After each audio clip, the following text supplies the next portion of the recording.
नमस्ते। आज हम अध्ययन करेंगे 1982 के चीनी संविधान की विशेषताएं।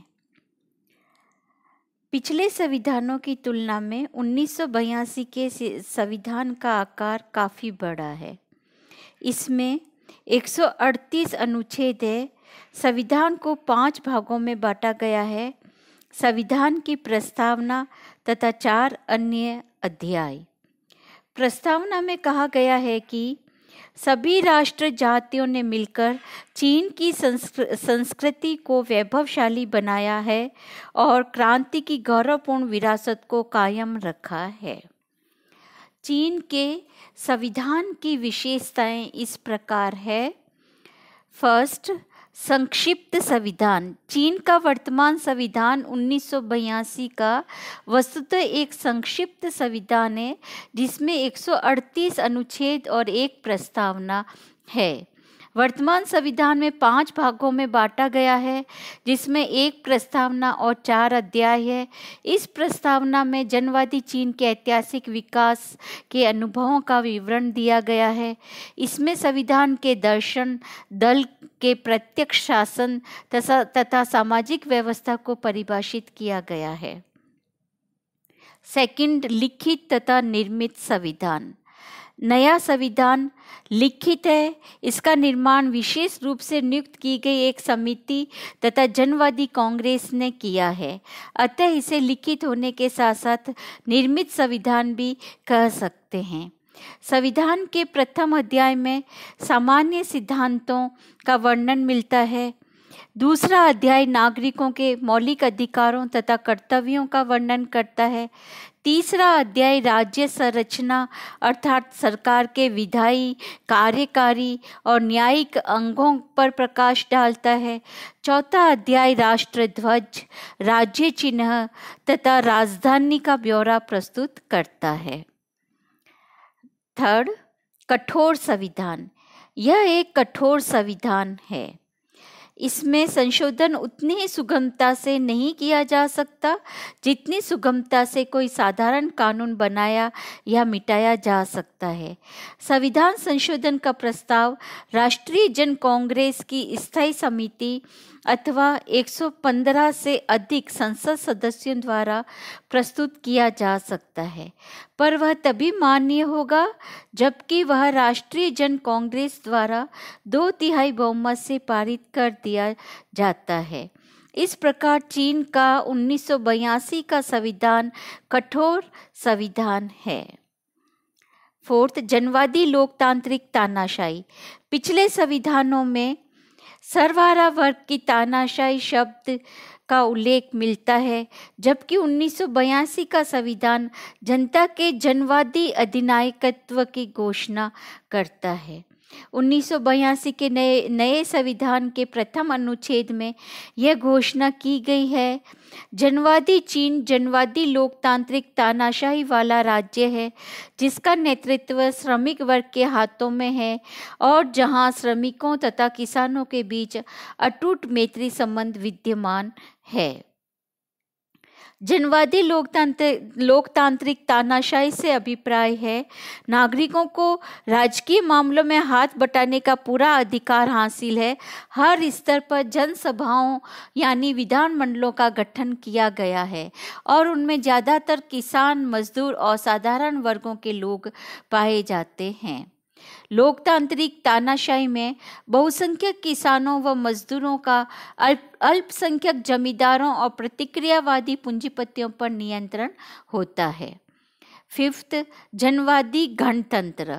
नए संविधान के अनुसार चीन के जनवादी गणतंत्र में संपूर्ण सत्ता जनता में निहित है। संविधान के अनुच्छेद 2 में शासन की गणतंत्रीय स्वरूप की 3 विशेषताएं अंकित है। प्रथम, समस्त राज्य की सत्ता जनता के हाथों में केंद्रित है। द्वितीय, हर स्तर पर जनसभाओं का गठन किया गया है। तृतीय, लोगों को राजकीय मामलों में साथ साथ आर्थिक, सामाजिक और सांस्कृतिक गतिविधियों को भी नियंत्रित करने का अधिकार दिया गया है। 6, लोकतांत्रिक केंद्रवाद। चीन का नया संविधान भी लोकतंत्र और केंद्रवाद की दुहाई देता है। संविधान के अनुच्छेद 3 के अनुसार चीन के सभी शासकीय अंग लोकतांत्रिक केंद्रवाद सिद्धांत को प्रयोग में लाएंगे। केंद्र और प्रादेशिक सरकारों के बीच शक्ति विवरण का सिद्धांत यह है कि स्थानीय अधिकारी उत्साहपूर्वक अपने अपने क्षेत्र में कार्य करते रहें, पर वे केंद्रीय सत्ता के नेतृत्व या नियंत्रण में अवश्य रहें। इसका तात्पर्य है लोकतंत्र के आधार पर केंद्रीकरण और केंद्रित पथ प्रदर्शक सिद्धांत। इसके अनुसार चीन में शासन के विभिन्न स्तर और प्रत्येक स्तर पर जनता द्वारा निर्वाचित कांग्रेस है। मंत्रिमंडल तथा उच्चतम जन न्यायालय राष्ट्रीय जनवादी कांग्रेस अथवा उसकी स्थायी समिति की अधीनता में कार्य करते हैं। प्रांतों, काउंटियों, जिलों, नगरों तथा कम्यूनों में भी जनसभाओं का गठन किया गया है। ये सभाएं एक प्रकार से विधानसभा का ही लघु रूप है। नागरिकों को भाषण, अभिव्यक्ति, शिक्षा, रोजगार और विश्राम के अधिकार उपलब्ध है। उन्हें सरकारी क्रियाकलापों की आलोचना करने तथा सुझाव देने का अधिकार भी है। नेक्स्ट पॉइंट, बहुराष्ट्रीय राज्य। संविधान के अनुसार चीन एक बहुराष्ट्रीय राज्य है जिसमें 56 जातियां निवास करती है। इन राष्ट्र जातियों को भाषा, लिपि, संस्कृति, खान पान के क्षेत्र में थोड़ी बहुत स्वायत्तता प्राप्त है। संविधान के अनुसार किसी भी राष्ट्र जाति के प्रति भेदभाव रखना या उस पर अत्याचार करना एक दंडनीय अपराध घोषित किया गया है। नेक्स्ट, एकात्मक शासन प्रणाली तथा प्रादेशिक इकाइयां। नए संविधान द्वारा भी एकात्मक शासन प्रणाली को ही मजबूत किया गया है।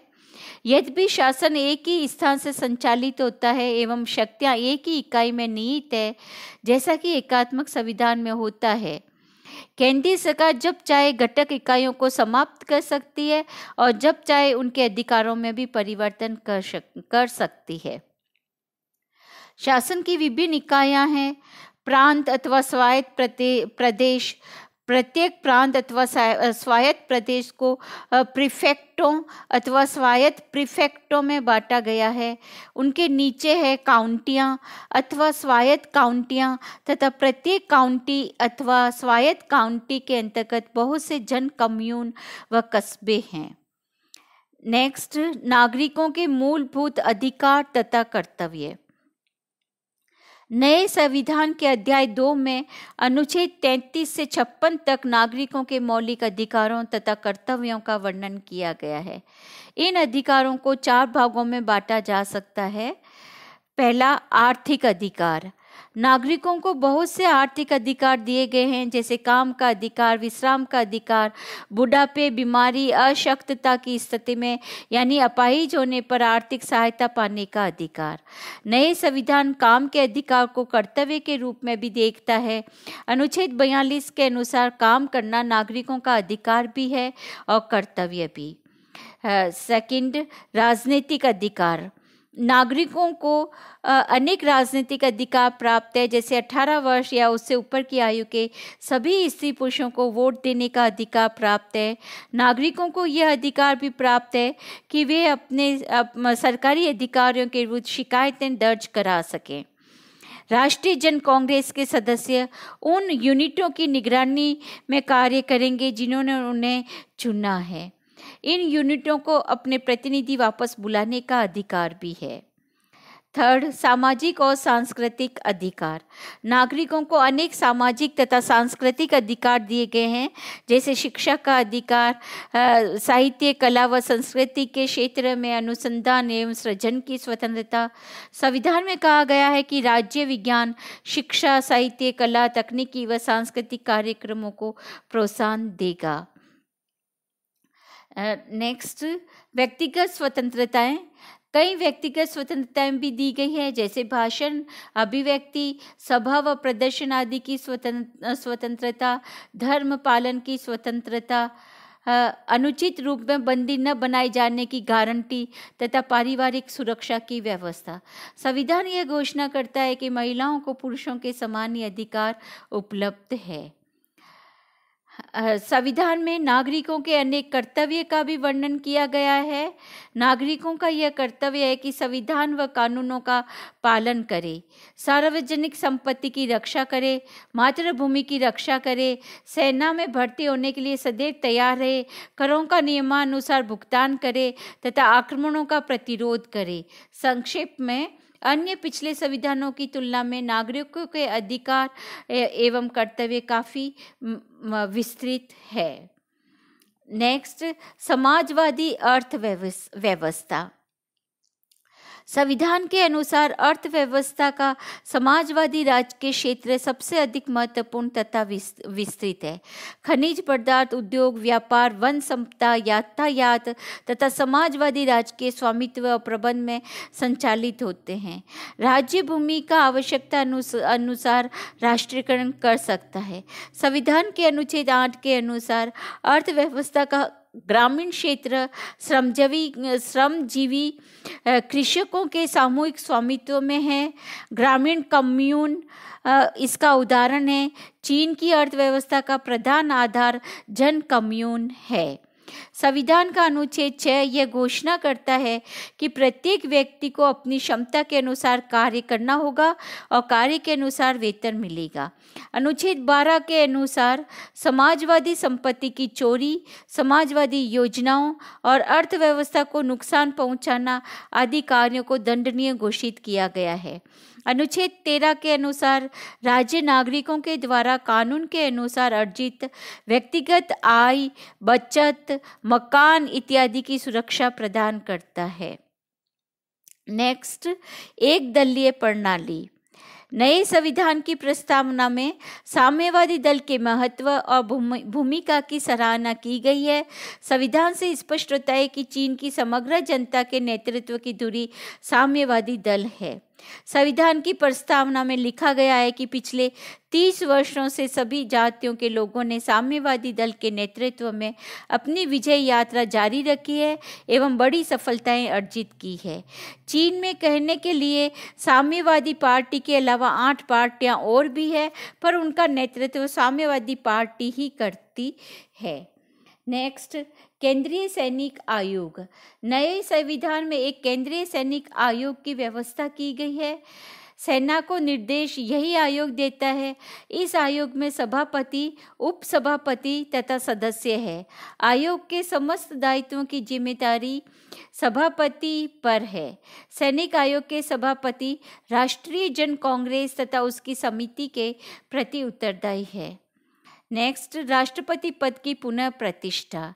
नए संविधान में राष्ट्रपति तथा उपराष्ट्रपति पद की पुनर्स्थापना की गई है। इनका निर्वाचन जनवादी राष्ट्रीय कांग्रेस द्वारा किया जाता है। राष्ट्र अध्यक्ष द्वारा किए जाने वाले समस्त औपचारिक कार्य जैसे आदेश जारी करना, प्रधानमंत्री की नियुक्ति, ऑडिटर जनरल की नियुक्ति, विदेशी राजदूतों से प्रमाण पत्र लेना राष्ट्रपति को करने होते हैं। इनका कार्यकाल जनवादी कांग्रेस के कार्यकाल की भांति 5 वर्ष होगा। राष्ट्रपति युद्ध की घोषणा कर सकता है और देश में मार्शल लॉ भी लागू कर सकता है, पर सेनाओं के संचालन की शक्ति उसे नहीं दी गई है। यह शक्ति केंद्रीय सैनिक आयोग को प्रदान की गई है। नेक्स्ट, विदेश नीति के सिद्धांतों का उल्लेख। नए संविधान की प्रस्तावना में चीन की विदेश नीति का वर्णन मिलता है। विदेश नीति के संबंध में कहा गया है कि फर्स्ट, चीन का भविष्य समस्त दुनिया से संबंधित है। सेकंड, चीन पंचशील के आदर्श का पालन करेगा। थर्ड, चीन साम्राज्यवाद, उपनिवेशवाद का विरोध करता है और विकासशील देशों के राष्ट्रीय स्वतंत्रता के आंदोलनों का समर्थन करता है। फोर्थ, चीन एक स्वतंत्र विदेश नीति का पालन करते हुए विश्व के अन्य देशों के साथ राजनयिक, आर्थिक और सांस्कृतिक संबंधों को सुदृढ़ बनाएगा। फिफ्थ, चीन विश्व शांति और मानव प्रगति के लिए प्रयत्नशील है और विकासशील देशों के साथ है। नेक्स्ट, न्यायपालिका की अधीन स्थिति।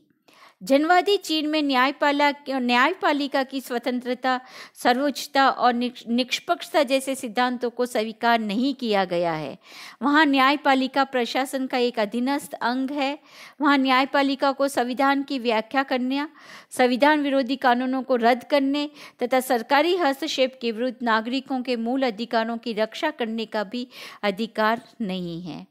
इस तरह से हम देखते हैं कि न्यायपालिका की स्थिति है, उसे स्वतंत्र पूर्वक निष्पक्ष होकर कार्य करने का अधिकार नहीं दिया गया है। इस तरह से चीन के नए संविधान की ये प्रमुख विशेषताएं रही है और आगे हम इसका जो अध्ययन करेंगे वो होगा चीन के मौलिक अधिकार और कर्तव्य। धन्यवाद।